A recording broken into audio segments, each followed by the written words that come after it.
السلام علیکم ورحمۃ اللہ وبرکاتہ۔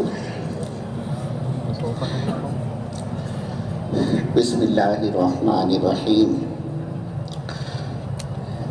الحمد للہ وکفا وسلام علی عباد الذین اصطفیٰ، اما بعد۔ قال اللہ تعالی فی القرآن المجید والفرقان الحمید: اعوذ باللہ من الشیطان الرجیم، بسم اللہ الرحمن الرحیم۔ کنتم خیر امۃ اخرجت للناس تأمرون بالمعروف وتنہون عن المنکر وتؤمنون باللہ، صدق اللہ العظیم۔ میرے محترم بزرگوں، بھائیوں اور دوستوں، اللہ کے دین کا اور دین کی محنت کا دنیا میں کوئی بدل نہیں ہے۔ ایمان کا بدل پر بننے والوں کیا ہو سکتا ہے؟ اس کی محنت اللہ نے ہم کو اور آپ کو مرحمت فرمائی ہے۔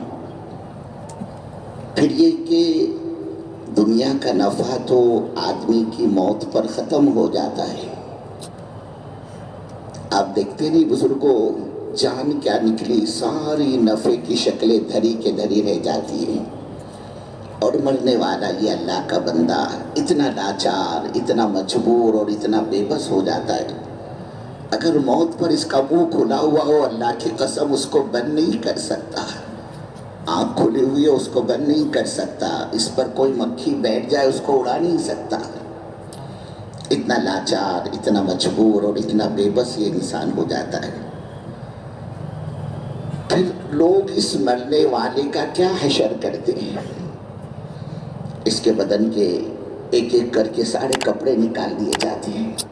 اس کی ہاتھ کی گھڑی، اس کے آنکھ کا چشمہ، اس کے پیر کا جوتا سب نکال دیتے ہیں، اور اتنا معمولی درجے کا اس مرنے والے کو لوگ کپڑا پہناتے کہ اگر دکان پر جاؤ نا اس کپڑے کو خریدنے کے لیے، تو دکاندار کو باقاعدہ بولنا پڑتا ہے: اللہ کے بندے، ہم کو اتنے قیمتی اور بھاری بھاری کپڑے نہ بتلائیو، ہمیں تو کفن کا کپڑا چاہیے۔ وہ پوچھتا ہے: اچھا کسی کی ڈیتھ ہو گئی کیا، کوئی مر گیا کیا؟ کہ ہاں، میت کا کپڑا چاہیے۔ اب وہ اللہ کا بندہ اتنا معمولی درجے کا کپڑا نکال کر لاتا ہے۔ آج کی تاریخ میں ہم کو اور آپ کو، ہمیں بربنے والوں، اس کپڑے کو کوئی ہمیں ہدیہ کہہ کر، تحفہ کہہ کر، گفٹ کہہ کے پیش کرے کہ بھائی صاحب آپ اس کا کرتا پیجامہ سلا لو، پینٹ شرٹ بنا لو آپ اس کی۔ شاید ہی ہم میں سے کسی کی طبیعت اس کو قبول کرنے کے لیے گوارا ہو، آمادہ ہو۔ لیکن عجیب بات ہے، ہمارے پربنی کے چیئرمین صاحب، صدر صاحب، سیکریٹری صاحب، ڈائریکٹر صاحب، ایم ایل اے صاحب، ایم پی صاحب، صدر صاحب، میرے بزرگوں، کوئی مائی کا لال کیوں نہ ہو، لوگ مرنے والے کو اسی کپڑے میں لپٹ کر قبر کے حوالے کر دیتے ہیں۔ او بھائی صاحب، تم جانو تمہارا کام جانے، ہماری تمہاری رشتہ داری ختم۔ لے کے گیا کیا یہ اللہ کا بندہ؟ کیسے بڑے بڑے دعوے کرتا تھا، وہاں گنگا کھیڑ میں میرے پاس زمینیں، ادھر مانوت میں بھی ہے، پاتری میں بھی ہے، سیلو میں بھی ہے بولے، اور پربنی میں بھی میرے پاس کئی بلڈنگ ہے جس کے میرے کو کرائے آتے تھے۔ وہاں اتنی کھیتی ہے، اتنی میری پراپرٹی ہے۔ اللہ کی قسم بزرگوں، پربنی والوں، دنیا سے جاتا ہے تو پھوٹی کوڑی بھی اس کے ساتھ قبر میں نہیں جاتی۔ یہی سرمایہ ہے دین کا، دین کی محنت کا، دعوت کا، دعوت کی محنت کا، ایمان کا، ایمان کی محنت کا۔ یہی سرمایہ کل قیامت میں میرے تمہارے گلے کا ہار بنے گا۔ اسی کی پوچھ ہوگی اللہ کی خبر۔